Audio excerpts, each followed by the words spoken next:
मेरी तकरीर तबे यार को बेचैन करती है, सबब क्या है वही कहता हूँ जो दिल पर गुजरती है। मैं सबसे पहले अरकान कमेटी को मुबारकबाद पेश करता हूँ जिन्होंने उर्स मुक़द्दस के मौके पर दुनिया की बदतमीजियों को पसे पुश्त डालते हुए और जमाने की हवाओं का मुकाबला करते हुए आज मुकाबले की महफिल नहीं जमाई है, कव्वाली और रक्कासाओं की महफिल नहीं जमाई, बल्कि आज महफिल सजाई है तो हुजूर के जिक्र की महफिल सजाई है। वरना तकलीफ होती है। मैं दावे के साथ कहता हूं हिंदुस्तान की सारी कौमों का जायजा लिया जाए, कोई कौम इतनी बेवकूफ नहीं है जितने बेवकूफ हमारी कौम में लोग नजर आते हैं। आज उर्सों के नाम पे गुंडागर्दी हो रही है, उर्सों के नाम पे बदतमीजियां हो रही हैं। एक तरफ नचने वाला बहेड़ा बैठा होता है, दूसरे तरफ नाचने वाली बदतमीज बैठी होती है, और ये हमारी कौम उर्स के नाम पर नोटों की गड्डियां लुटाती है। मैं पूछना चाहता हूं उन लोगों से जो डांस पार्टियां और नचनिए कवैयों पर पैसे लुटाया करते हैं, क्या तुमने अपनी कौम के अंदर झांक करके नहीं देखा कि ये पैसा इन पर लुटाना दुरुस्त है जो मिंबर पे बैठने के बाद मुस्तफा की शरीयत की धज्जियां उड़ाया करते हैं, जो इस्लाम के साथ खिलवाड़ किया करते हैं? क्या इस पैसे के वो ज्यादा हकदार हैं जिनके सरों से बाप का साया उठ चुका है? क्या इस पैसे के वो ज्यादा हकदार हैं जिन बेटियों के सर पे सफेदी आ गई है, लेकिन दौलत की वजह से बाप बेटियों का हाथ पीला नहीं कर सका? अगर हया है हमारी कौम के अंदर तो आज ये अहद करके उठो, अगर अपना पैसा हम लुटाएंगे तो उस जगह लुटाएंगे जहां खर्च करने से खुदा भी राजी हो, मदीने वाला मुस्तफा भी राजी हो। सही बात तो ये है कि जिसका हक था वो उस तक नहीं पहुंचा। और मैं तुमसे गुजारिश करता हूं बाइकाट करो ऐसे तमाशाई पीरों का जिन्हें शरीयत से मतलब नहीं है। हाँ, हमारी कौम भागे के चक्कर में पड़ गई। एक साहब मुझसे कहने लगे मैं मियाँ के मजार पे जा रहा हूँ, क्या करने? बोला दूध लेके जा रहा हूँ। क्या करेगा? क्या वो रस्सी सूंघ के बता देते भैंस दूध क्यों नहीं दे रही, रस्सी सूंघ के बता देते। और जब हालात देखे गए, बुरा मत मानना, ये हमारे अंदर की कड़वी सच्चाई है जिसने मसलक आला हजरत को बदनाम कर रखा है, जिसने इमाम अहमद रजा की बरसों की मेहनत पे पानी फेर रखा है। हमारी कौम अंधी हो चुकी है, रस्सी सूंघ के बता देते हैं। और मेरी कौम के जवानों, तुमने गैर मुस्लिम के बिस्तरों पर जाती हुई बेटियां देखी तो तुम्हारा खून खुश्क हो गया, बाजार में बेपर्दा बेटियां जाती देखी तो तुम्हारी आंखों में जलाल आ गया। मुझे बता तो सकी, जब तेरी बेटी किसी पैर के पैर दबाती है उस वक्त तेरी हया कहां मर जाया करती है? जब तेरी बेटी जाकर के किसी पीर के आगे सर झुका करके अपना हाथ रखवाती है सर पर, उस वक्त तेरी गैरत कहां मर जाती है? खुदा की कसम, वो पीर हो ही नहीं सकता है जो मुस्तफा की शरीयत का पासबान नहीं हो सकता है। आज के रात ऐलान कर दो, हम उसको पीर नहीं मानेंगे जो शरीयत का पासदार नहीं होगा। हमारा पीर वही होगा जो मुस्तफा की सुन्नत का भी मजबूत होगा और मसलक आला हजरत का भी मजबूत। नारे तकबीर, नारे रिसालत, उर्से हजरत दान दीवान शाह रहमतुल्लाह अलैह, मसलके आला हजरत हजरत अल्लामा मुफ्ती हम्माद रजा साहब की मुरादाबादी। हालात खराब हो गए कौम के, बदलो अपने आप को। और मैं तो दावे के साथ कहता हूं, ये जरूरी नहीं है पीर का बेटा पीर ही, जरूरी नहीं। मैं कहता हूं कसम खुदा की, हालात आप देखो, हमारी कौम अंधी हो गई। बेटियां डाल दी इनके चक्कर में, जाओ मजारों पे चक्कर लगाओ जा करके, डोरी करने वालों के पास मर्द जाते ही नहीं। बेटी को छूट दे दी, जा चली जा दम करा लेना, शर्म नहीं आती? हमारा इस्लाम इतना महज़्ज़ब मजहब है, अल्लाह की कसम जरा सोच तो सही।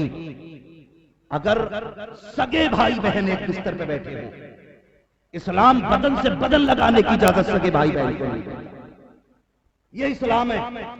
सगे भाई बहन को बदन से बदन लगाने की इजाजत नहीं देता तो पीर के पैर दबाने की इजाजत किसने दी है? डोरियां पड़वाने की इजाजत किसने दी है? उठा तारीख शहर बरेली की, लोगों के पेटों में दर्द होता है, लेकिन कसम खुदा की मुफ्ती आजम जैसा तकवा नजर नहीं आता है, ताकत जैसी इस्तिकामत नजर नहीं आती है, आला हजरत जैसा मुजद्दिद नजर नहीं आता है। जरा उठा के तो दिखा, तू पीरानियों से पैर दबाता है, मुरीदाओं से खिदमत लेता है, लेकिन सलाम अहमद रजा के बेटे को अगर कोई औरत बेपर्दा आ जाती थी, मुफ्ती आजम कहते थे 7 बार लाहौर, लाख बार लाहौर, खुदा की कसम बिला इरादा अगर नजर पड़ जाए तो लाहौर पढ़ते थे। बताओ उनकी नजरों में हया कितनी थी, उनकी नजरों में पाकिस्तानी कैसी थी। ये वो लोग थे अगर कह देते थे बलाएं टल जाती थी, हाथ उठा देते थे तो किस्मतें बदल जाया। जिंदाबाद जिंदाबाद। वाह वाह क्या कह रहे हैं माशाअल्लाह। हाँ, अकीदे कमजोर हो गए हमारे। मैं बरेलवी हूं, कोई देवबंदी ना समझे, मगर कड़वी सच्चाई है। मैं आई नाखून दिखाऊंगा दाग चेहरे के, जिसे खराब लगे सामने से हट जाए। हाँ, पीर ने कह दिया तेरे ऊपर 26 का छाया है, मान गया। हुजूर ने फरमाया 5 वक्त की नमाज फर्ज है, मानने ही तैयार नहीं। हाँ, मानने ही तैयार नहीं। कब तेरी मुसीबतें टल जाएंगी, 7 जुमेरात चिराग जला, 7 जुमेरात तो चक्कर लगा रहा है। रब कहता मेरे घर में 5 वक्त आ जा, तेरी सारी मुसीबतें मैं टाल दूंगा। वो 5 वक्त बुलाता है तो घर के दरवाजे पे जाने तैयार नहीं।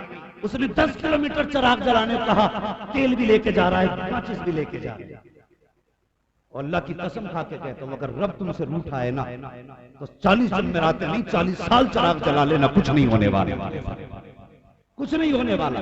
मुफ्ती आजम हिंद से कोई कहा करता हुजूर मुसीबत है, फरमाया करते थे नमाज की पाबंदी करो, गुनाहों से तौबा करो। ये थे अल्लाह वाले।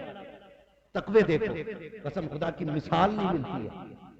अकीदे कितने मजबूत थे, आज अकीदे मजबूत नहीं रह गए, वहम परस्ती आ गई।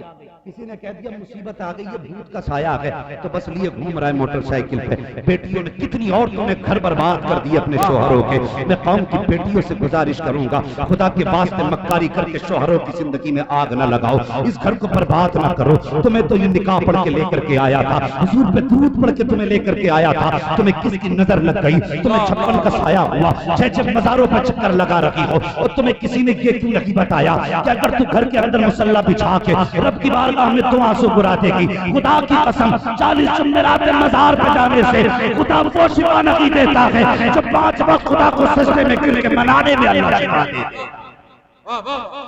समझाओ बेटियों को जाकर के, कौन करेगा इनका इलाज?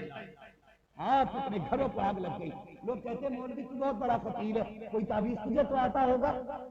क्या बात है, मेरी बीवी के दौड़े ही खत्म ना हो रहे, मैंने कहा जरा खड़ा करके आग लगा दे, हम नहीं जानिए दौड़े पड़ जाए। हाँ, बर्बाद करके फेंक दिया शोहरों को। खुदा के वास्ते बेटियों से कहो तुम्हें भी मरना, कनीज़े फातिमा बन। अगर किसी वजह से शोहर की तरफ से तकलीफ हो तो ये नहीं कि दौड़े डालने लग जाओ, ये नहीं कि तुम बेहोश होकर शोहर को बर्बाद करो। तू ही बेटी है, तुझ पे जिन्नात आते और कोई बेटी नहीं। अल्लाह की कसम जंगे उहद हुई, पूछो इन उलमा से, एक माँ के 4 बेटे शहीद हुए, 4 बेटे। किसी ने खबर दी कि 4 बेटे शहीद हो गए, पीछे से आते किसी ने कहा 5वां बेटा भी चला गया। जब इतना सुना ना दुपट्टा संभालने लगी, चादर सर पे रखी।